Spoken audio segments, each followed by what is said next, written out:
E você que nos assiste em toda a região norte, em várias partes do Brasil, viu algo estranho, tem uma denúncia, um vídeo, um documento, mande para o Norte Investigação, nosso WhatsApp, 92 o prefixo 99297-2401.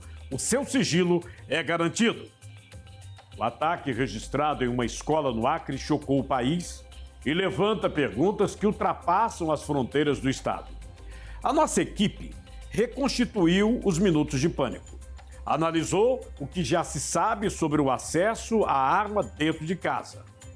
Mais do que contar o que aconteceu, essa reportagem busca entender o que pode ter ficado sem resposta antes da tragédia e o que pode ser feito para evitar que casos assim se repitam em outras escolas do Brasil. A partir de agora, a reportagem completa.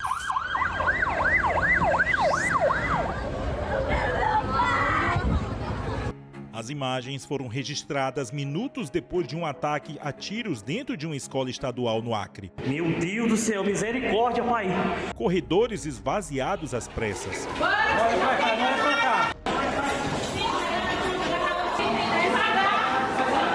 Mochilas pelo chão, portas abertas. O silêncio que fica depois do barulho dos disparos. Segundo as autoridades, tudo aconteceu em um intervalo muito curto de tempo. O autor é um adolescente de 13 anos, aluno da própria escola. 2 servidoras morreram. Uma estudante e uma funcionária ficaram feridas. A rotina da tarde foi interrompida de forma abrupta. Professores tentavam proteger alunos. Estudantes corriam sem entender exatamente o que estava acontecendo. Relatos colhidos pela reportagem descrevem pânico generalizado, gritos por socorro e pessoas se escondendo em salas e banheiros na tentativa de escapar. Ela deu a vida dela pela gente. Eu preciso matar por ódio. Isso não é normal, mano. Logo após o ataque, o adolescente deixou a escola e caminhou poucos metros até o comando da Polícia Militar, onde se apresentou como autor dos disparos. A sequência detalhada da ação ainda está sendo reconstituída pelos investigadores, que analisam imagens, depoimentos e o tempo exato entre o início e o fim do atentado. A Polícia Civil confirmou que a arma utilizada pertencia ao padrasto do adolescente. O armamento estava registrado legalmente e guardado em um cofre dentro da residência da família. O foco da investigação agora é entender como o adolescente teve acesso ao local onde a arma era armazenada e se houve falha no controle desse acesso. O padrasto prestou esclarecimentos, assinou um termo de circunstância de ocorrência e foi liberado. Vão soltar notinha dizendo que tá tudo bem, que não sei o que, foi um acaso, nunca mais vai acontecer. Vai precisar acontecer em quantas escolas do Brasil e quantas escolas aqui do Acre? Para ter o despertar. Aí vem polícia, vem todo mundo, vem SAMU, mas por que não faz um trabalho de cunho educativo, antecipado? Isso é lamentável. Eu tô aqui, só Deus sabe como eu tô aqui. A minha filha já não quer mais estudar aqui. E agora ela vai estudar onde? Eu pergunto para vocês aqui, minha filha vai estudar onde? Para os investigadores, o desafio agora é compreender se esses sinais foram interpretados como brincadeira, desabafo ou ameaça real. O caso do Acre não é um episódio isolado dentro do cenário nacional.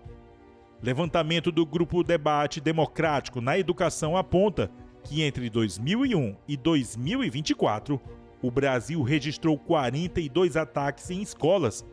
Quase 2/3 desses casos aconteceram apenas nos últimos 3 anos. Os dados mostram um padrão preocupante. A maioria dos autores são jovens ou adolescentes, muitas vezes estudantes ou ex-estudantes das próprias instituições atacadas. Em vários episódios, aparecem relatos de isolamento social, conflitos no ambiente escolar, sentimentos de rejeição e contato frequente com conteúdos violentos em ambientes digitais. A gente precisa entender que esse jovem, para chegar numa situação dessa, aconteceram várias situações que precisavam ser observadas antes. E a gente deve levar em consideração do porquê que ele volta a uma escola e ali naquele ambiente ele comete agressões em relação às pessoas que fazem parte daquele ambiente. Especialistas explicam que esses ataques costumam ser precedidos por sinais que, isoladamente, podem parecer pequenos, mas que juntos formam um alerta. Mudanças bruscas de comportamento, falas violentas, idolatria a ataques anteriores e sensação constante de humilhação. É aquela criança que reprime a raiva, que engole a raiva, mas você percebe que ela não está lidando com aquilo bem. Ou tristezas mesmo, exageradas ali, excessivas, onde a família pode perceber, poxa, essa criança ela não está sendo criança. Ou esse adolescente não está sorrindo, ele não está conversando, ele não está vindo, ele não está se relacionando. Isso já é um sinal para procurar entender o que está acontecendo. Os massacres escolares não são um resultado de uma causa única. Eles são fruto de uma combinação de fatores individuais, familiares, escolares e sociais. A violência nas escolas é reflexo de uma crise prolongada de cuidados e de escuta. E isso é a partir de vários fatores. Fatores, às vezes, de a educação dentro de casa. Então, como esses pais passam essa educação para essa criança? Como é que elas têm esse entendimento de lidar com outras pessoas, com pessoas diferentes, que têm alguma característica diferente, às vezes, um comportamento que não é o mesmo que o dessa criança. Às vezes a questão de tolerância à frustração, então às vezes não aceita um não aceita ser recusado em alguma brincadeira. Que a prevenção passa por algo que muitas vezes é negligenciado: a atenção aos sinais emocionais dos jovens, diálogo constante dentro de casa e acompanhamentos mais próximos dentro das escolas. É importante que as escolas e as famílias entendam que essa prevenção vem antes e não depois que acontece um evento, e aí sim a gente começa a procurar formas e meios de conversar com esses jovens. Então, incluir já na rotina da escola, por exemplo, no plano de ensino, dentro da rotina da família, conversar sobre lidar com outras pessoas, com outras situações, de uma forma rotineira, e não só quando acontece, sai no noticiário, quando acontece uma fatalidade, e sim começar a trabalhar em cima desse caso. Especialistas em segurança explicam que em muitos casos como esse, não faltam apenas câmeras ou policiamento, faltam protocolos claros de identificação de risco, treinamento de professores, canais anônimos de denúncia entre alunos e acompanhamento psicológico são medidas consideradas fundamentais para evitar que sinais de alerta evoluam para tragédias. É necessário também evitar que o pai, o tutor, ele manuseie o armamento aos olhos da criança, evitando assim que ela também pegue instruções de como utilizá-lo. Tem a vigilância também, a vigilância constante do pai, não só o armamento, a arma de fogo, mas a faca, aquilo que for de corte, uma tesoura, por exemplo, levar para uma escola. Há uma vigilância do conteúdo que é colocado na mochila da criança, do menor, na escola. É tratado de maneira assertiva, a comunicação não violenta, o trato com o outro, o respeito, a educação, tudo isso é necessário ser observado para boa convivência, dentro de casa e fora dela. O caso também reacende um debate delicado: o acesso de adolescentes a armas guardadas dentro de casa. Não basta que o armamento esteja legalizado e armazenado em cofre. O controle real envolve impedir, de forma absoluta, qualquer possibilidade de acesso por menores. A arma não é brinquedo. É preciso que os pais, os tutores orientem as crianças da maneira mais assertiva possível, sobre o conteúdo também, inclusive, que elas assistem na televisão, porque muitas das vezes não é dentro de casa, mas é fora de casa que acontecem aquelas interações sociais que são diversas ao conteúdo que é dado dentro da casa, do menor. Então é preciso também muita conversa, muita orientação. A gente tem que tratar o menor como um ser em formação. Do lado de fora da escola, o silêncio de quem ainda tenta entender o que aconteceu. Uma comunidade inteira marcada por minutos de violência que deixam consequências para a vida toda. A investigação segue em andamento. Enquanto a escola permanece fechada, fica o alerta que ecoa para além dos muros. Reconhecer sinais, fortalecer o cuidado e agir antes que o silêncio seja rompido novamente dentro de uma sala de aula. A gente precisa recomeçar, precisa ressignificar e precisa entender que todo mundo ali fez o melhor que podia com o que tinha, Mas diante de uma situação dessa, é importante que as pessoas busquem novas habilidades, busquem um novo olhar, busquem uma nova forma de seguir e de orientar essas crianças para que evitem novas situações. Às vezes o próprio pai e a mãe têm um jeito de criar apelido para as pessoas, de não tratar as pessoas bem dentro da empresa, enfim. E aí o adolescente vê aquilo ali, ele como uma pessoa que está assistindo, né, absorve aquele conhecimento e replica fora de casa. No caso que chocou o país, a nossa equipe foi além das imagens do ataque dentro da escola no Acre. Nós conversamos com exclusividade com o padrasto do adolescente apontado como autor dos disparos, que comentou o sentimento presente. Queria dizer que eles se apeguem com Deus e que Deus possa dar a força necessária nesse momento de dificuldade, né, das famílias que perderam seus entes, de todas as famílias que têm alunos, de todos os pais, de todas as mães. Eu não queria estar aqui nesse momento relatando algo a respeito, mas eu também estou destruído. Ele desmente as informações que teria ameaçado servidores, pois não poderia ir até a escola. Em nenhum momento. Eu convivi com ele durante um período que não tivemos nenhum problema em casa. É uma pessoa muito tranquila e que não apresentava o menor sinal de qualquer dificuldade que ele estivesse enfrentando. E isso colide diretamente com o que foi veiculado hoje acerca das alegações de que eu teria alertado a escola. Se eu não tenho conhecimento que ele sofria uma prática de bullying, como que eu alertaria a escola?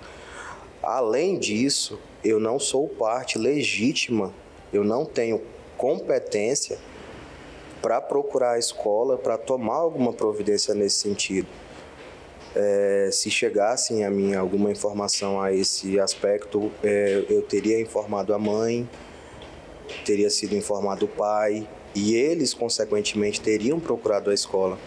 Eu sequer seria recebido na escola por não ser pai, né? O primeiro questionamento que eu acredito que teria sido feito é o que você está fazendo, porque você não é pai ou responsável do menor.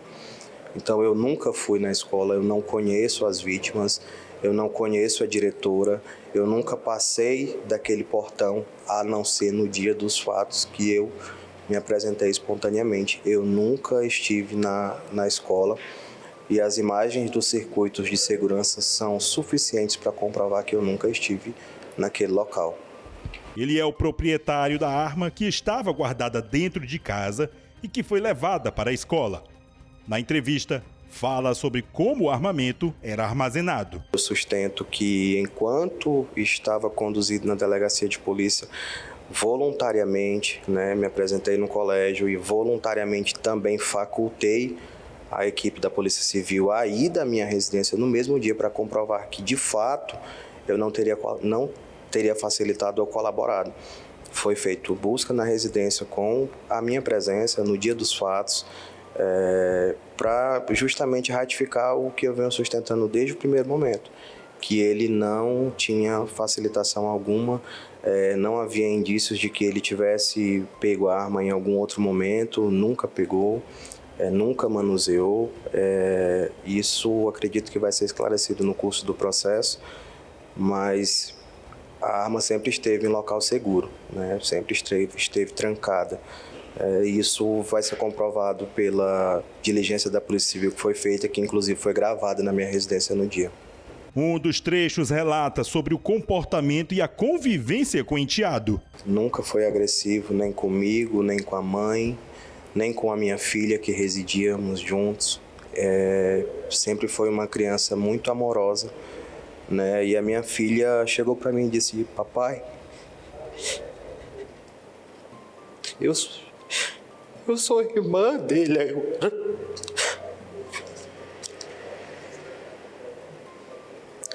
Então, disso você leva a concepção de que ele tinha um bom convívio em casa. Muitas das vezes ele me chamava de senhor e eu dizia: não precisa disso, eu sou seu amigo. Eu não queria ter uma relação paterna com ele, porque o pai dele é presente. Eu queria ter uma relação de amizade. E tínhamos uma boa convivência em casa. Um rapaz tranquilo, que sempre foi prestativo, sempre pôde ajudar no que pôde em casa e não apresentava nenhum sinal de agressividade. Nunca respondeu sequer a mãe nesse período que eu estive presente na vida dos dois. E sobre a mãe do jovem, diz a situação emocional dela pós a tragédia. Ela também está destruída. Está desolada, sem forças para reagir, está sofrendo muito. Nós estamos sofrendo. Eu tenho a plena convicção de que a família que perdeu seus entes estão sofrendo, os pais dos alunos da escola também estão sofrendo, a sociedade em geral. Mas a gente também está sofrendo, né? Nós não somos de ferro para encarar isso sem um sentimento. Eu me pego muitas das vezes pensando e antes mesmo de iniciar a entrevista, certos momentos de choro, porque eu tento ser forte, mas está muito difícil. E em casa também está complicado. E pede para não veicular, segundo ele, informações e ataques às famílias. Mas eu peço que a sociedade deixe a justiça tomar as providências necessárias, pois os ataques virtuais, os julgamentos espontâneos, eles machucam muitas pessoas. Machucam a mim, machucam a família das vítimas, machucam a família do menor. Nessa fatídica situação não tem ninguém feliz, né? Tá todo mundo consternado e tá todo mundo muito machucado com isso.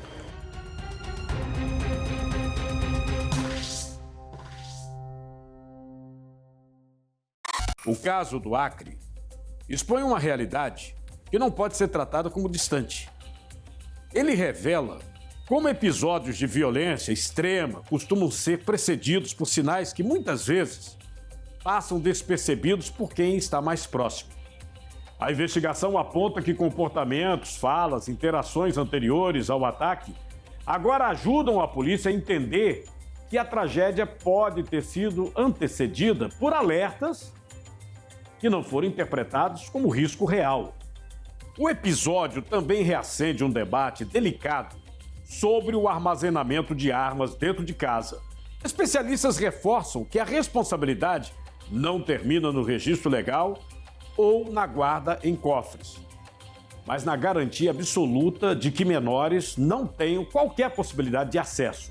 Outro ponto que chama atenção é a necessidade de protocolos claros nas escolas.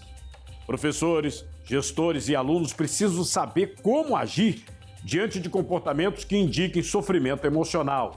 Mais do que buscar culpados, esse caso exige reflexão coletiva. Os pais, educadores, autoridades, a sociedade, todos precisam olhar com mais atenção para a saúde emocional dos jovens e para os sinais que, quando ignorados, podem terminar em tragédia.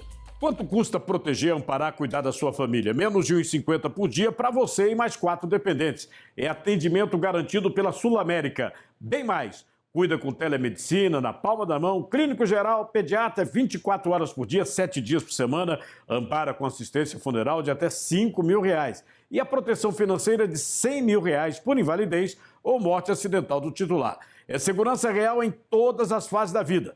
O QR Code sempre aí na tela. Bem mais, lançamento da Sul América. Entre em contato, é preço promocional de R$ 44,00, só para esse lançamento. Bem mais. Obrigado por sua audiência no Norte Investigação. Você pode participar no nosso WhatsApp, 92 do prefixo, 99297-2401. Próxima semana, mais uma investigação exclusiva. Assista os programas na íntegra no YouTube, acompanhe as redes sociais do Grupo Norte Comunicação. Até a próxima.